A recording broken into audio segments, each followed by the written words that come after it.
पवन पुत्र हनुमान। वैसे तो हनुमान जी बाल ब्रह्मचारी थे, लेकिन बजरंगबली के एक पुत्र भी था जिसका नाम था मकरध्वज। आज के इस वीडियो में हम आपको बताएंगे कि भगवान हनुमान के पुत्र मकरध्वज का जन्म कैसे हुआ था, क्या है इसके पीछे की पौराणिक कहानी। तो पवन पुत्र हनुमान वैसे तो बाल ब्रह्मचारी थे, लेकिन मकरध्वज को उनका पुत्र कहा जाता है। ये कथा उसी मकरध्वज की है।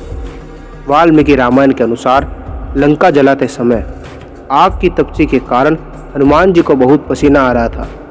इसलिए लंका दहन के बाद जब उन्होंने अपनी पूंछ में लगी आग को बुझाने के लिए समुद्र में छलांग लगाई तो उनके शरीर से पसीने की एक बड़ी बूंद समुद्र में जा गिरी। उस समय एक बड़ी मछली ने भोजन समझकर वह बूंद निगल ली थी। उसी के उदर में जाकर वह बूंद एक शरीर में बदल गई।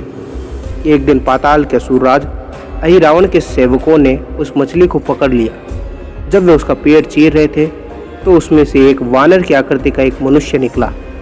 वे उसे अहिरावण के पास ले गए और अहिरावण ने उसे पातालपुरी का रक्षक नियुक्त कर दिया गया। यही वानर हनुमान जी का पुत्र मकरध्वज के नाम से प्रसिद्ध हुआ। जब राम और रावण का युद्ध हो रहा था तब रावण की आज्ञा अनुसार अहिरावण राम और लक्ष्मण का अपहरण कर उन्हें पातालपुरी में ले गया था।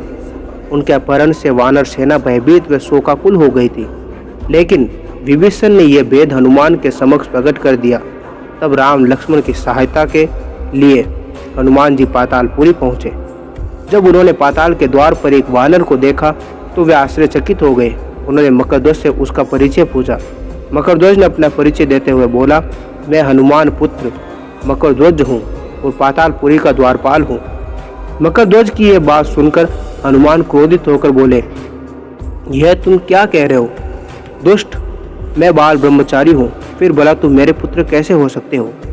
हनुमान का परिचय पाते ही मकरध्वज उनके चरणों में गिर गया और उन्हें प्रणाम करके अपनी उत्पत्ति की कथा सुनाई। हनुमान जी ने भी मान लिया कि वह उनका पुत्र है, लेकिन यह कहकर कि वह अभी अपने श्री राम को और लक्ष्मण को लेने आए हैं। जैसे द्वार की ओर बढ़े वैसे मकरध्वज ने उनका रास्ता रोका और बोला, पिताश्री, ये सत्य है कि मैं आपका पुत्र हूँ, लेकिन अभी मैं अपने स्वामी की सेवा में हूँ, इसलिए आप अंदर नहीं जा सकते हैं। हनुमान ने मकरध्वज को अनेक प्रकार से समझाने का प्रयास किया, किंतु वह द्वार से नहीं हटा। तब दोनों में घोर युद्ध शुरू हुआ। देखते देखते हनुमान जी ने उसे अपनी पूंछ में बांधकर पाताल में प्रवेश कर गए। हनुमान सीधे देवी मंदिर में पहुंचे जहां अहिरावण राम लक्ष्मण की बलि देने वाला था। हनुमान जी को देखकर चामुंडा देवी पाताल लोक से प्रस्थान कर गई। तब हनुमान जी देवी रूप धारण करके वहां स्थापित हो गए।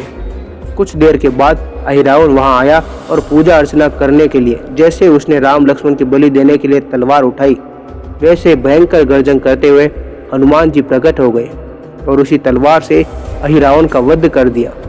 उन्होंने राम लक्ष्मण को बंधन मुक्त किया। तब श्री राम ने पूछा, हे हनुमान, तुम्हारी पूंछ में ये कौन बंधा है? बिल्कुल तुम्हारे समान ही लग रहा है, इसे खोल दो। हनुमान ने मकरध्वज का परिचय देकर उसे बंधन मुक्त कर दिया। मकरध्वज ने श्री राम के समक्ष सिर झुका लिया। तब श्री राम ने मकरध्वज का राज्याभिषेक कर उसे पाताल का राजा घोषित कर दिया और कहा कि भविष्य में वह उनके अपने पिता के समान दूसरों की सेवा करे। यह सुनकर मकरध्वज ने तीनों को प्रणाम किया। तीनों ने उसे आशीर्वाद देकर वहां से प्रस्थान किया। इस प्रकार मकरध्वज हनुमान जी के पुत्र कहलाए। हनुमान जी के पुत्र मकरध्वज को लेकर ये कथा पुराणों में कही गई है। आपको ये कथा कैसी लगी कमेंट बॉक्स में ज़रूर लिखें।